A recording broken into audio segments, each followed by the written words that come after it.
Iran menjadi gempar selepas laporan dari luar Tehran menyatakan bahwa Masoud Pezeshkian telah menghantar surat peletakan jawatan kepada pejabat pemimpin agung dengan alasan bahwa pemerintahannya telah dilemahkan oleh puak keras yang berkait dengan pengawal revolusi. Krisis itu meletus ketika Donald Trump menangguhkan tanda tangan perjanjian antara Amerika Syarikat dan Iran, serta menuntut perubahan yang lebih tegas dalam teks pada hari Isnin 1 Jun 2026. Di Washington, Trump tidak bersetuju untuk memberikan kelegaan keuangan kepada Tehran tanpa jaminan yang jelas mengenai program nuklir dan juga laluan melalui Selat Hormuz. Di Tehran, presiden yang terpilih kelihatan tertekan oleh komander dan puak-puak yang tidak mahu kehilangan kuasa, sesuatu yang cuba disembunyikan oleh pengawal revolusi. Kenapa Trump menghentikan perjanjian itu pada saat yang penting? Bagaimana rejim Iran akan menjelaskan kepada presiden yang mengatakan bahwa beliau telah diketepikan? Saya akan ceritakan semuanya kepada Anda sebentar lagi. Jika Anda suka kandungan yang terus terang dan tidak berbelit-belit seperti ini, pertimbangkan untuk melanggan, karena di sini ada video seperti ini setiap hari. Trump menangguhkan perjanjian itu selepas satu mesyuarat dengan pasukan keselamatan negaranya pada hari Jumaat. Draft tersebut sudah pun dirundingkan oleh wakil dari kedua-dua pihak, tetapi ia dikembalikan untuk semakan kerana Rumah Putih mahukan bahasa yang lebih tegas mengenai komitmen nuklir Iran. Tuntutan utama adalah mudah. Teheran tidak boleh menggunakan tempo reda untuk mendapatkan wang, meringankan sekatan dan mengekalkan ruang untuk meneruskan projek nuklirnya. Perubahan itu telah menyentuh inti rancangan Iran. Pengawal revolusi membina kuasa dengan mengawal keselamatan, sempadan, milisia sekutu, pelabuhan, laluan, dan sektor strategik ekonomi. Apabila diplomasi mengancam untuk mengganggu kuasa itu, para komander cuba menarik brek.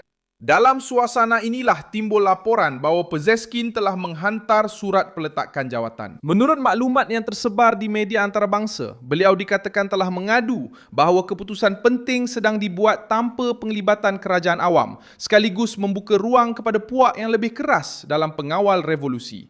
Masoud Pezeshkian secara rasmi mengambil alih jawatan Presiden Iran pada 28 Julai 2024 selepas memenangi pilihan raya awal yang diadakan susulan kematian Ibrahim Raisi.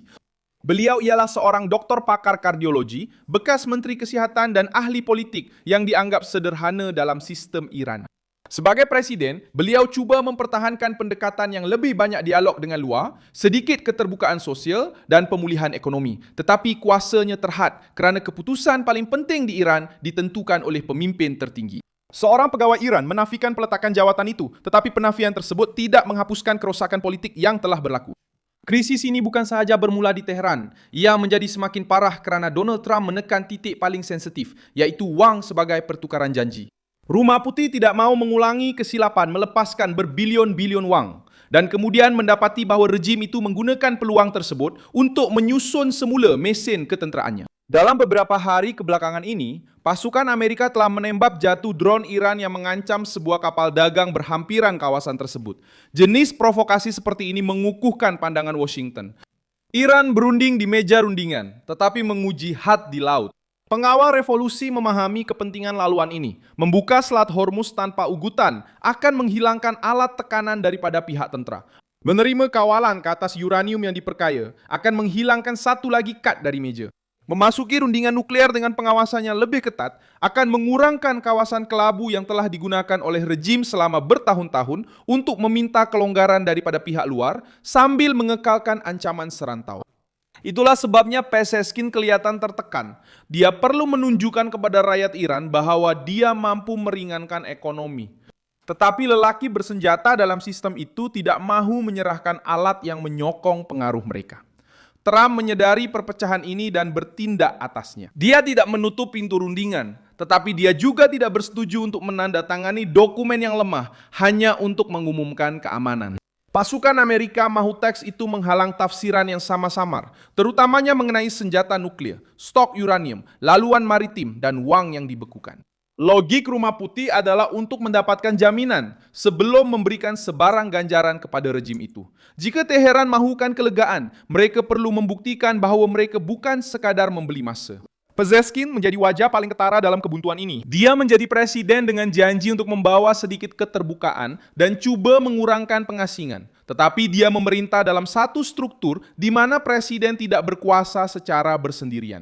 Kuasa sebenar terletak pada pemimpin tertinggi, pengawal revolusi, aparat keagamaan, dan perkhidmatan keselamatan. Apabila perjanjian dengan Amerika Syarikat berjalan, struktur ini menunjukkan bahawa mereka tidak berniat membiarkan Presiden awam membuat keputusan sendirian dalam perkara yang melibatkan teras pemerintahan. Kemungkinan peletakan jawatan ini menunjukkan krisis yang lebih mendalam daripada sekadar pertikaian kabinet. Iran terbahagi antara keperluan untuk mendapat ruang bernafas dari segi ekonomi dan ketakutan untuk kelihatan tewas di hadapan Trump. Rakyat di jalanan merasai inflasi, kekurangan, sekatan, dan kos dasar luar negara yang berasaskan konfrontasi berterusan. Golongan elit tentera merasai tekanan yang berbeza. Jika menerima perjanjian yang sukar, mereka akan kehilangan sebahagian daripada kawalan. Jika menolak, mereka mengekalkan rejim terasing dan mendedahkan rakyat kepada lebih banyak penderitaan. Di sinilah langkah Trump menjadi lebih menekan. Dengan meminta perubahan selepas mengatakan bahawa perjanjian hampir siap, beliau menjelaskan bahawa tanda tangan itu tidak akan digunakan sebagai trofi kosong. Presiden Amerika mahu dokumen yang mengikat Teheran dengan komitmen yang boleh disahkan.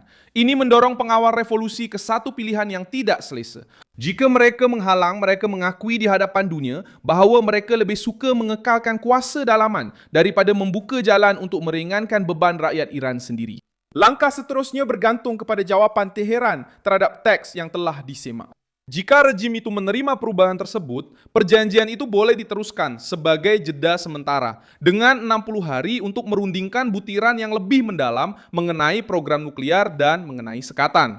Jika pengawal revolusi mengambil sikap lebih keras, krisis politik dijangka akan meningkat di dalam Iran kerana presidennya sudah kelihatan lemah dan pusat keputusan nampaknya telah beralih kepada para komander dan kumpulan ideologi.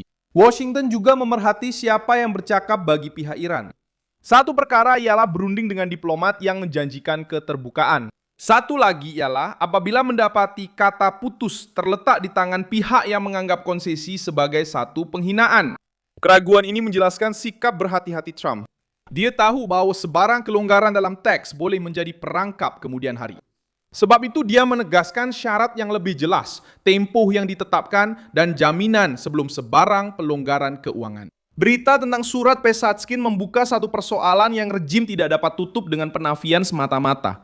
Siapa sebenarnya yang berkuasa apabila rundingan melibatkan wang, uranium, dan Hormuz?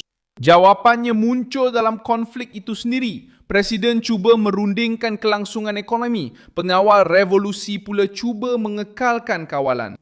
Trump memegang pen dan menuntut agar rejim memilih antara perjanjian yang serius atau pendedahan umum tentang perpecahan mereka sendiri. Akibatnya sangat besar.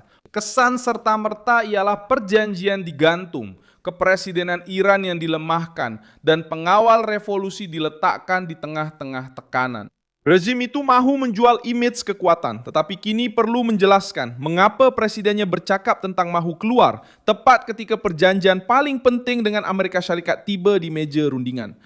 Tindak balas seterusnya dari Teheran bukan sahaja akan menentukan satu tempoh bertenang, tetapi juga akan menunjukkan sama ada Iran masih mempunyai kerajaan awam yang mampu berunding. Atau jika sayap keras telah sepenuhnya mengambil alih kawalan. Saya Milson Alves Global, seorang internasionalis, dan tujuan saya adalah untuk memastikan Anda sentiasa mendapat maklumat yang benar setiap hari. Pautan berita ada dalam deskripsi video. Sila tekan butang suka pada video ini, langgan saluran ini, dan di akhir, lihat komen-komen untuk Anda lebih terlibat dengan komuniti Milson Alves.